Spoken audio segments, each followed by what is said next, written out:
इसमें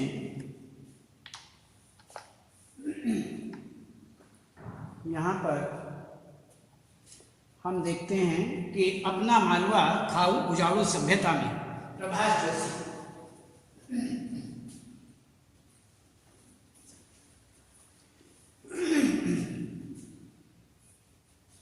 हमने इसमें प्रभाष जोशी के द्वारा पाठ का थोड़ा इसमें सारांश लिया।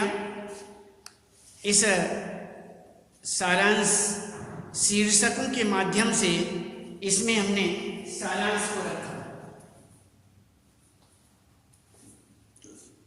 तो सबसे पहले हमने कुछ शीर्षक रखे, जैसे मालवा में दशहरा की धूम, नागदा स्टेशन पर मीना जी से भेंट, कालिदास की शिप्रा,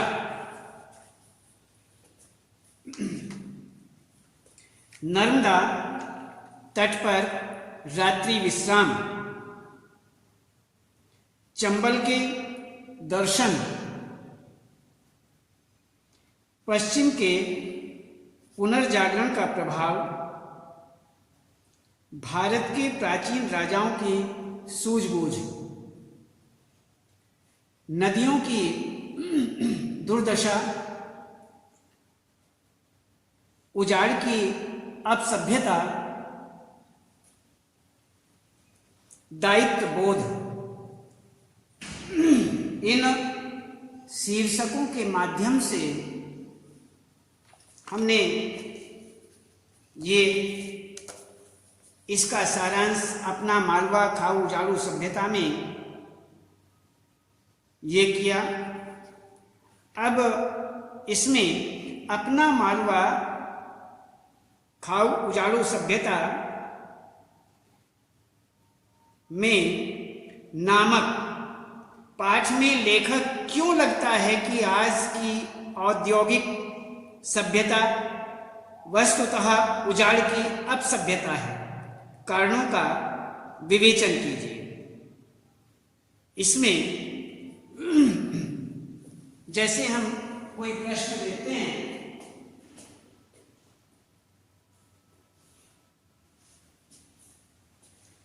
इसमें अपना मालवा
इसमें इसी प्रकार से कोई भी प्रश्न बनाया जा सकता है।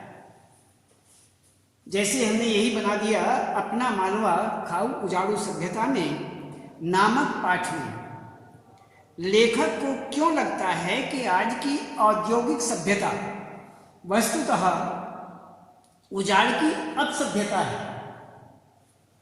कारणों का विवेचन कीजिए। तो इसमें इसी प्रकार का प्रश्न और भी बन सकते हैं। लेखक को क्यों लगता है कि हम जिसे विकास की औद्योगिक सभ्यता कहते हैं वह उजाड़ की अपसभ्यता है? आप क्या मानते हैं? तो वही जो का तो इसमें वही आता है और उसी में हम देखते हैं कि विकास तथा औद्योगिक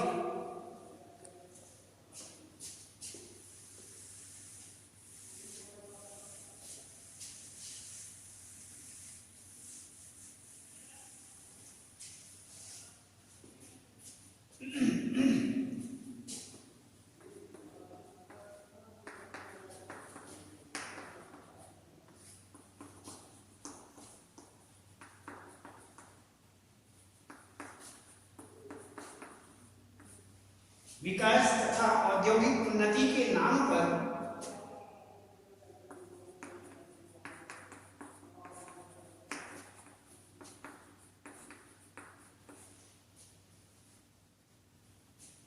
वनों को उजाड़ा गया है।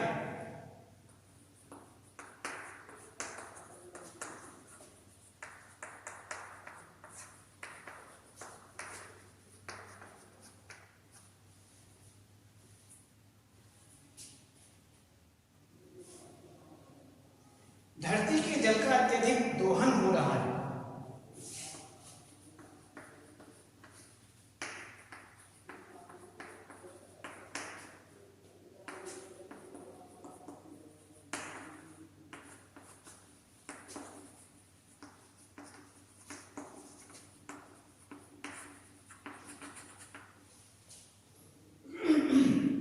नदियों, तालाबों तथा बावड़ियों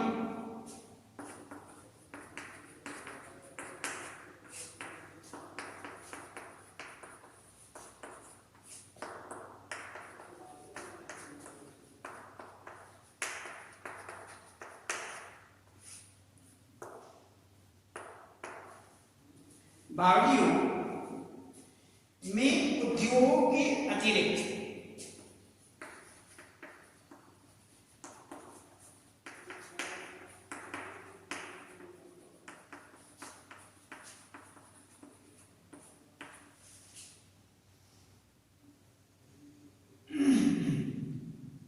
बावड़ियों में उद्योगों के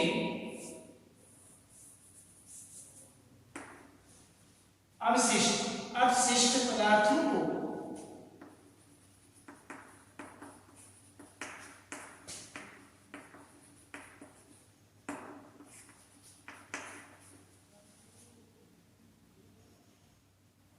लगातार प्रभावित किया जा रहा है।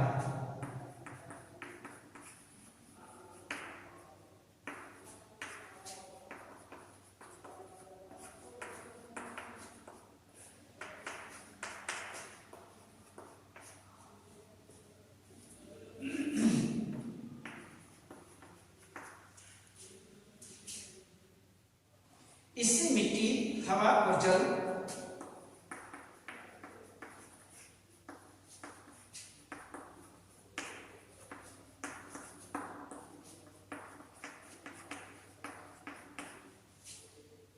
प्रदूषित हो गए।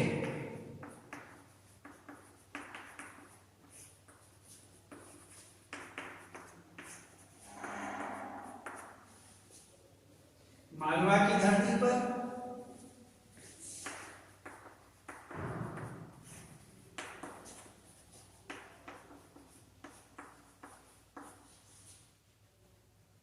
कभी अत्यधिक वर्षा होती थी,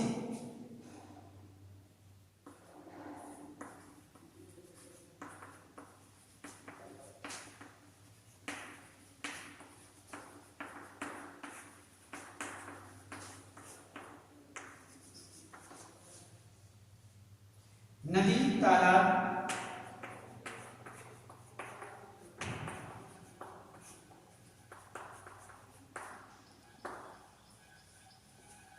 बावड़ियां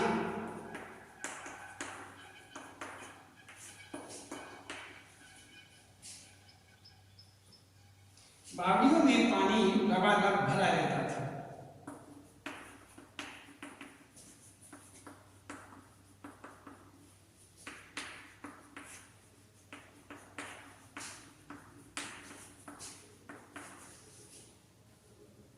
फसलें लहराती रहती थी।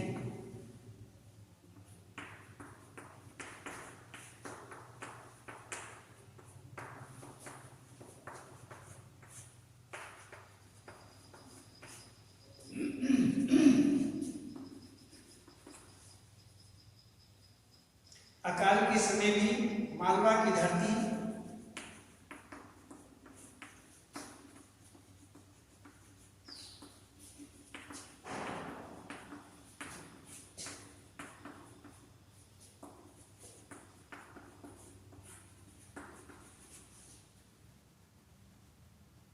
हरी भरी रहा करती थी।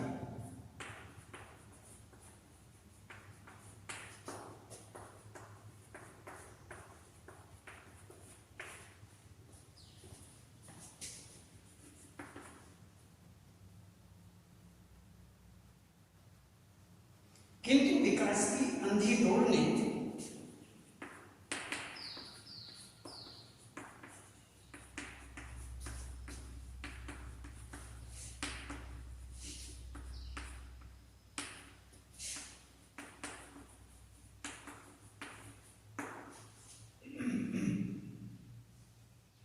इस प्रदेश को भी नहीं छोड़ा है।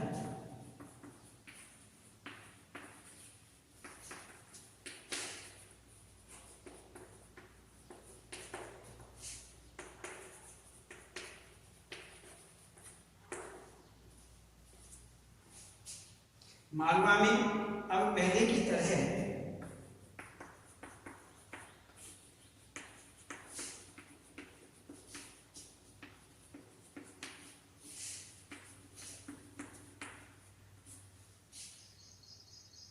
खूब वर्षा नहीं होती।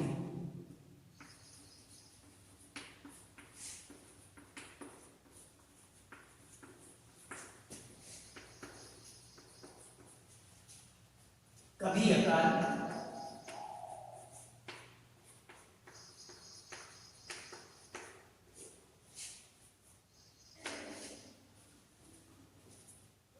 तो कभी बाढ़। इसमें ये देखिए आप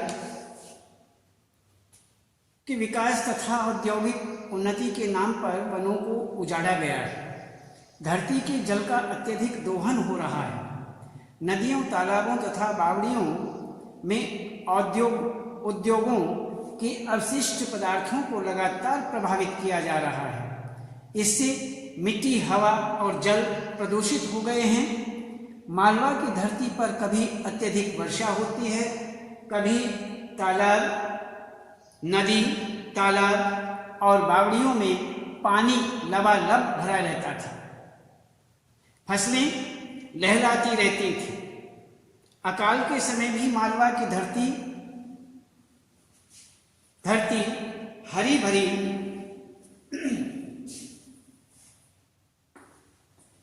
मालवा की धरती हरी भरी रहा करती थी, किंतु विकास की अंधी दौड़ ने इस प्रदेश को भी नहीं छोड़ा है। मालवा में अब पहले की तरह वर्षा नहीं होती। कभी अकाल तो कभी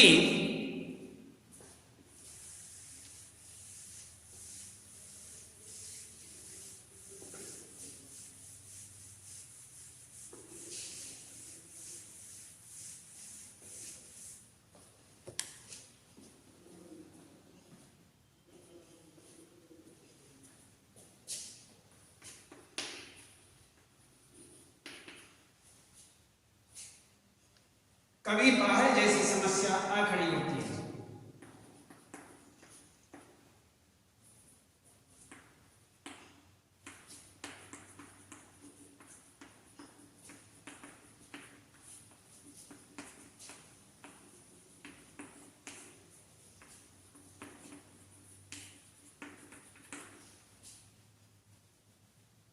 पहले आकार जैसी समस्या से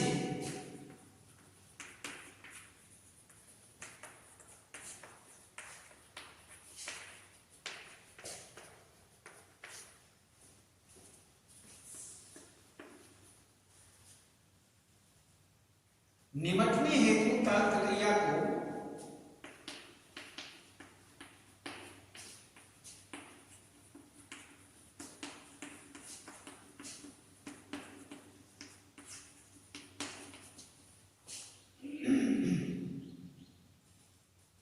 साफ सुथरा रखा जाता था।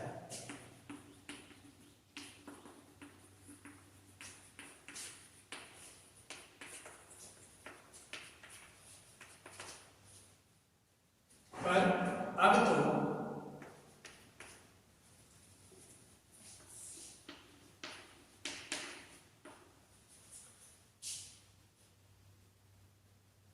इंजीनियर पाताल से पानी खींच लाते हैं।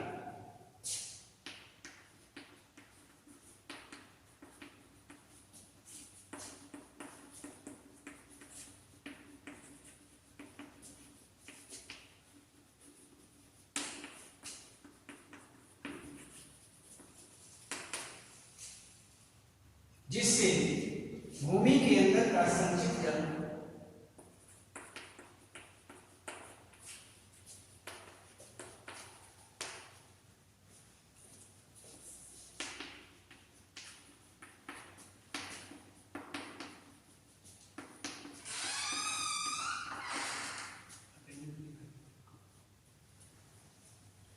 संचित जल कम हो जाता है।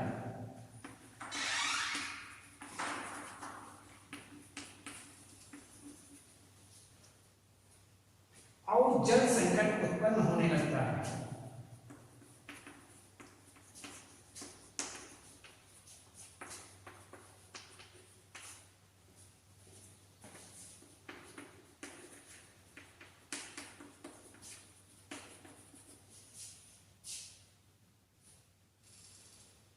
तभी नदियों का बांध बनाकर सभी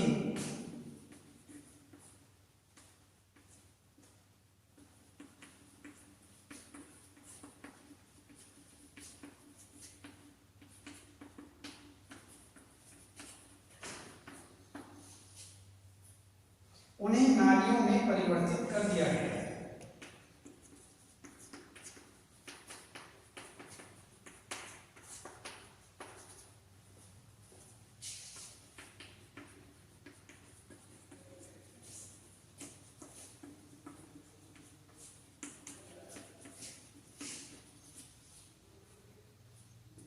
अतः मैं लेखक की इस बात से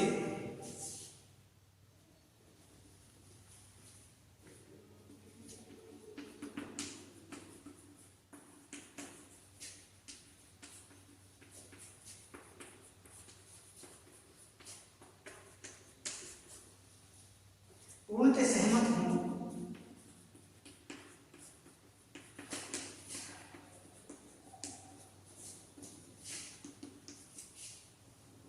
कि विकास की औद्योगिक सभ्यता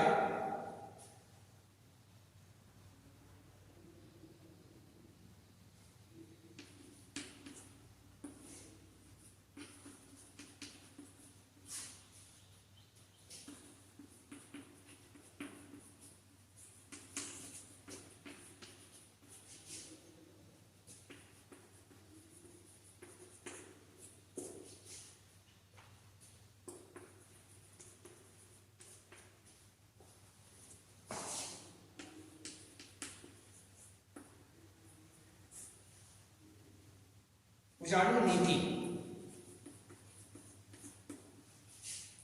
पर आधारित होने के कारण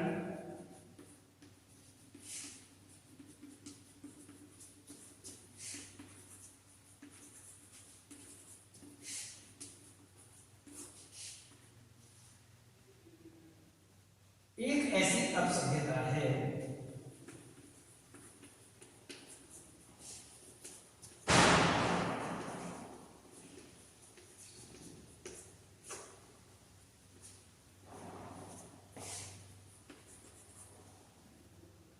जो धीरे धीरे हमें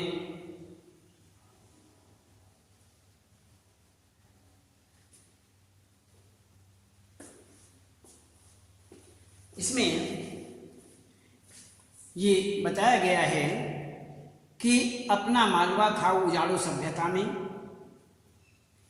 तो कभी बाढ़ जैसी समस्या आ खड़ी होती है तो अकाल जैसी समस्या। तो इसमें सुथरा जैसी समस्या तो हेतु ताल तलैया को साफ सुथरा रखा जाता है, पर अब तो इंजीनियर पाताल से पानी खींच लाते हैं, जिससे भूमि के अंदर का संचित जल कम हो जाता है और जल संकट उत्पन्न होने लगता है। सभी नदियों पर बांध बनाकर उन्हें नालियों में परिवर्तित कर दिया गया है।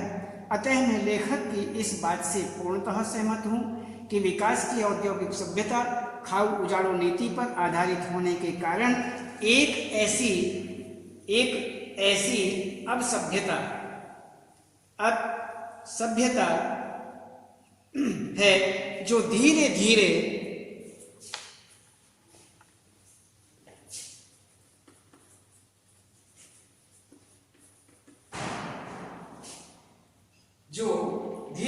हमें उजाड़ की ओर ले जा रही है।